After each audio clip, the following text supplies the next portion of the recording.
Bonjour, ici Guylaine Beauchemin. Aujourd'hui, je vous parle de comment trouver le bon leader.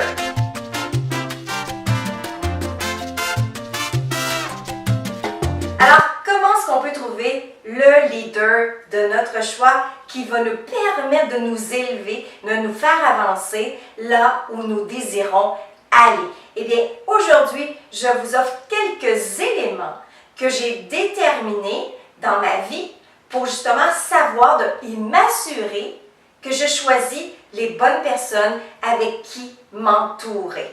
Alors, allons voir ensemble comment est-ce que je peux déterminer avoir le bon leader dans ma vie.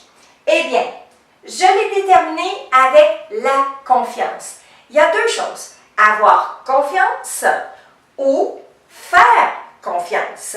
C'est deux choses qui sont totalement différentes. Vous allez voir ça.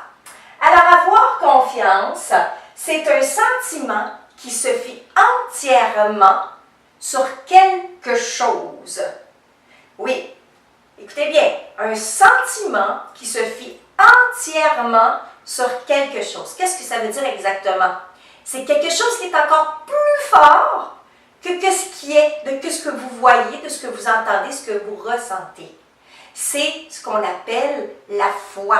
Avoir la foi, c'est justement avoir la pleine confiance en ce qu'il y a quelque chose qui est plus puissant, qui est inexplicable et qui fait que vous le sentez en dedans. C'est ce qu'on appelle se fier à notre intuition. Et quand on se fie à notre intuition, nous sommes toujours des gagnants. Parce que c'est ce qu'il y a de plus fort et c'est ce qui vient de quelque chose qui est totalement inexplicable. Cependant, ça nous fait avancer, ça nous propulse et ça détermine exactement qui doit être devant nous, qui nous devons suivre à ce moment-là pour déterminer qui est le leader qui m'amènera à l'objectif ou dans la vision que je veux être. L'autre point, faire confiance. Faire confiance, eh bien, c'est d'avoir l'assurance que vous pouvez vous fier à quelqu'un. C'est totalement différent, vous voyez? Faire confiance, avoir confiance, c'est se fier sur quelque chose qui est inexplicable, mais faire confiance, eh bien, c'est de faire confiance à quelqu'un. C'est d'avoir une certaine assurance, un certain espoir que cette personne me fera atteindre les niveaux que je désire. Et c'est là où il y a un bémol. Et oui, un bémol. Parce que il arrive que dans la vie, il y a des gens qui sont des leaders. Ils peuvent être bons dans ce qu'ils font. Cependant, ce n'est pas nécessairement la bonne personne qui peut être dans ma vie selon mes blessures. Donc, si vous êtes une personne qui vous sentez trahir régulièrement, vous irez certainement vers le leader où vous ne devriez pas avoir confiance. Ce sont des points que je vous amène, que j'ai expérimenté quand je faisais justement de la relation d'aide avec les gens. Les gens, c'est comme des aimants, vous savez. Eh bien, deux aimants qui se rencontrent, ça se fusionne comme ceci. Eh bien, à ce moment-là, c'est nécessairement quelqu'un qui fait vivre la trahison à d'autres. Et vous êtes la personne qui avez la blessure de la trahison.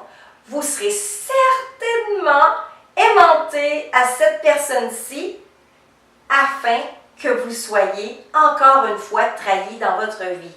C'est pourquoi qu'il faut avoir ici, parce que je l'ai marqué ici, être dans la conscience. Si vous êtes conscient que vous vivez régulièrement des trahisons ou de l'injustice dans votre vie, mais prenez conscience que vous avez cette blessure et que cette blessure attirera des gens pour vous faire trahir ou vous faire vivre l'injustice. Alors, vous devez être conscient de cela afin de changer cette croyance, de libérer cette blessure qui s'impose dans votre vie et qui vous fait vivre des expériences qui sont douloureuses la plupart du temps. D'autres points que j'ai remarqués, eh bien, c'est d'une part, comment je peux dire, quand on fait confiance à une personne, eh bien, il faut quand même faire certaines recherches.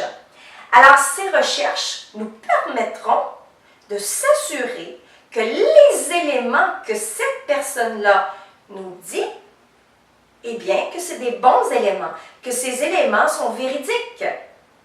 Parce que vous savez, avoir confiance est une chose, faire confiance, eh bien, c'est là où peut-être le Saint Thomas devrait être en présence en vous à ce moment-là. De ne pas se fier totalement à une personne. Il faut observer aussi. Ici, je l'ai marqué dans les points, le troisième point ici. Observer et analyser. Je crois que ce serait le premier point que j'aurais dû mettre ici. C'est l'observation et l'analyse vont vous permettre justement de prendre une bonne décision face à la personne que vous voulez suivre en ce moment. Parce que vous pensez que cette personne, c'est le bon leader, c'est celle qui va vous apporter beaucoup de choses. Effectivement, les leaders, la plupart sont bons, ok? Ils sont bons, les leaders, mais ils ont leur personnalité. Et est-ce que cette personnalité est nécessairement celle qui vous convient? Donc ça, on pourra le voir dans une autre vidéo. Et c'est ça qu'il faut déterminer, c'est la personnalité. Le leader, il a ses connaissances, il a ses expériences, il a son bagage de vie. Et on ne peut pas lui enlever ça. Par contre, est-ce que sa personnalité fait en sorte qu'il pourra m'amener où je désire?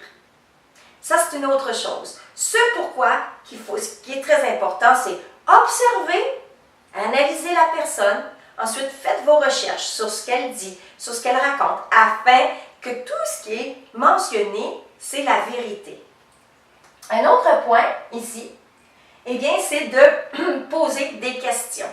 Si vous posez des questions, vous aurez des réponses. Et nécessairement, vous aurez un comportement qui viendront avec ces réponses.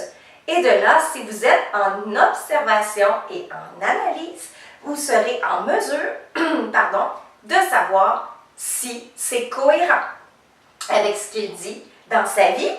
Donc, l'intégrité de cette personne-ci, qui est leader dans sa vie courante, et ce qu'elle vous démontre face à vous. Un autre point qui est ici, numéro 5, ne pas fermer les yeux. Vous savez que peut-être que ce leader-là, ça vous a coûté extrêmement cher d'aller le rencontrer ou de se faire coacher par cette personne-là, etc. Mais ne fermez pas les yeux sur le point que, oui, il vous donne du bon bagage, il vous donne des bonnes connaissances et tout. Cependant, son comportement est contrairement à votre intégrité. Alors, il est très important de ne pas fermer les yeux parce que vous ne serez pas intègre avec vous-même à ce moment-là. Il est préférable d'aller vers quelqu'un d'autre qui vous apportera autant de connaissances, sinon plus, mais qui sera intègre avec lui-même et vous serez aussi intègre avec vous-même. Ça correspondra à ce que vous recherchez à ce moment. Et le dernier point que je voulais vous parler, c'est accepter ou ne pas accepter ce qui est. Si vous acceptez ce qui est, eh bien, venez pas vous plaindre. Vous l'avez accepté, vous avez fait confiance. Sinon, ne l'acceptez pas. De cette façon-ci, vous serez intègre avec vous-même. Alors, j'espère que vous avez aimé, encore une fois, cette vidéo aujourd'hui. Je vous invite à la partager, à l'aimer, à la commenter, bien sûr. Et aussi, je vous invite à visiter notre site Internet où vous apprendrez encore plus sur comment devenir un leader, mais aussi comment suivre les personnes que vous désirez dans votre vie afin que vous deveniez le leader dans le domaine que vous désirez.